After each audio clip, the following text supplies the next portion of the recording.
ఈ 2 ప్రాజెక్టులను hand over చేస్తే వీటి నిర్వహణ కోసము కృష్ణా రివర్ మేనేజ్మెంట్ బోర్డుకు 200 కోట్లు, గోదావరి రివర్ మేనేజ్మెంట్ బోర్డుకి ఇంకొక 200 కోట్లు స్పష్టంగా ఈ నిధులను కేటాయించుకుంటూ 2023 మార్చి బడ్జెట్లో 400 కోట్ల రూపాయలు హ్యాండ్ ఓవర్ చేసిన వాటిని నిర్వహించడానికి ఈ బడ్జెట్లో స్పష్టంగా పొందుపరిచేది. అంటే 2023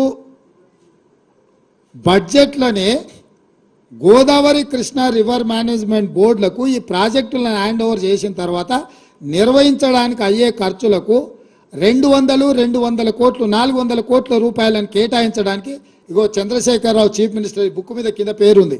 మీకు ఎవరికైనా మళ్ళీ ఏమైనా అనుమానం ఉండి ఇది వెనక ముందు అనుకున్నారు, మళ్ళీ ఆ మంత్రివర్గంలో కూడా ఎవరికేం సంబంధం లేదు. ఇక్కడ రాసిండు K Chandrashekar Rao demand number so K Chandrashekar Rao chief minister.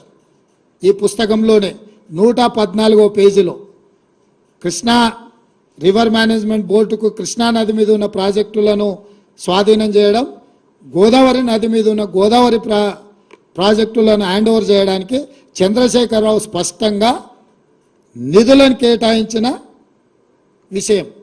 ఇది 2014లో మొదలై 2023 వరకు జరిగిన వివిధ సందర్భాలలో చంద్రశేఖరరావు ముఖ్యమంత్రిగా, సాగునీటి పారుదల శాఖ మంత్రిగా, హరీష్ రావు సాగునీటి పారుదల శాఖ మంత్రిగా, ఆ తర్వాత ఆర్థిక మంత్రిగా, అంటే మొత్తం వ్యవహారము హరీష్ రావు 5 ఏళ్ళు సాగునీటి పారుదల శాఖ మంత్రిగా ఉన్నప్పుడు చంద్రశేఖరరావు ముఖ్యమంత్రి ఉండు.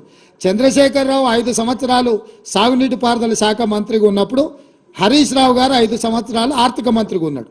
అంటే ఈ ఒప్పందాలు కానీ, ఈ చట్టాలు కానీ, ఈ నిధులు కానీ, నిధుల కేటాయింపు కానీ, ప్రాజెక్టులను కేంద్ర ప్రభుత్వానికి స్వాధీనం చేయడానికి జరిగిన తతంగమంతా మామ అల్లుళ్ళు మంత్రులుగా ముఖ్యమంత్రిగా ఉన్నప్పుడే జరిగిన ఆధారాలు పూర్తిగా ఈరోజు తెలంగాణ ప్రజలకు మీ ద్వారా వివరించదలుచుకున్నా.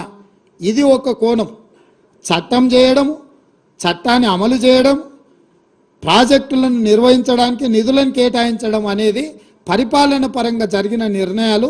ఇవొక్క పక్కనైతే ఆనాడు పదే ఈనాడు కూడా చంద్రశేఖరరావు కృష్ణానది జలాలను రాయలసీమ ప్రాంతానికి, కృష్ణా డెల్టా ప్రాంతానికి తరలించకపోతుంటే కాంగ్రెస్ పార్టీ హారతులు ఇచ్చింది, కాంగ్రెస్ పార్టీ నీళ్లను తరలించకపోవడానికి సహకరించింది ఉమ్మడి రాష్ట్రంలో అని చాలా సందర్భాలలో ఉపన్యాసం చెప్తుంటాడు.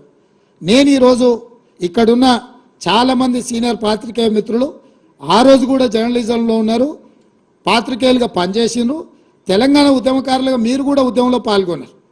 2004 నాడు రాజశేఖర రెడ్డి గారి నేతృత్వంలో ఏర్పడ్డ కాంగ్రెస్ ప్రభుత్వంలో 6 మంది మంత్రులు ప్రమాణ స్వీకారం చేశారు. మీకు అందరు గుర్తుంది కదా. రాష్ట్రంలో కేంద్రంలో మన్మోహన్ సింగ్ గారి నేతృత్వంలో కేంద్ర ప్రభుత్వాన్ని ఏర్పాటు చేస్తే టీఆర్ఎస్ నుంచి 2 మంత్రులు చేశారు. ఒక ఆయన పేరు కల్వకుంట్ల చంద్రశేఖరరావు, ఇంకొక నాయకుడి పేరు ఆలయ నరేంద్ర గారు. రాష్ట్రంలో 6 మంది మంత్రుల హరీష్ రావు ఒక మంత్రి. 6 మంది మంత్రుల్లో నాయని నరసింహారెడ్డి గారు కూడా మంత్రిగా ఉండి కడప జిల్లా ఇన్ఛార్జ్ మంత్రి.